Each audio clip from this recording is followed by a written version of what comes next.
अस्सलामुअलैकुम व्यूअर्स, कैसे हैं आप लोग सब। आई होप कि आप लोग सब ठीक हो। आज की हमारी वीडियो का टॉपिक है मक्खी की वजह से एक आदमी जहन्नुम में चला गया। रसूल सल्लल्लाहु अलैहि वसल्लम ने फरमाया कि एक आदमी सिर्फ मक्खी की वजह से जन्नत में चला गया और दूसरा जहन्नुम में। सहाबा ने अर्ज़ किया, या रसूल अल्लाह, वो कैसे? नबी अकरम ने फरमाया, वो आदमी एक कबीले के पास से गुजरे। इस कबीले का एक बुत था जिस पर चढ़ावा चढ़ाए बगैर कोई आदमी वहाँ से नहीं गुजर सकता था। चनाचा इनमें से एक शख्स से कहा गया कि इस बुत पर चढ़ावा चढ़ाओ। इसने कहा, मेरे पास ऐसी कोई चीज़ नहीं। कबीले के लोगों ने कहा, तुम्हें चढ़ावा ज़रूर चढ़ाना होगा, खवा वो मक्खी ही पकड़ कर चढ़ाओ।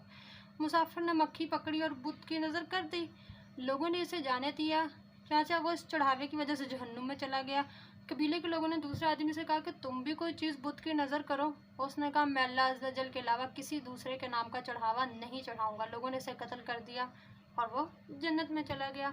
गाइज़, अगर आपको मेरी ये वीडियो अच्छी लगी है तो वीडियो को लाइक करें, शेयर करें, चैनल सब्सक्राइब करें और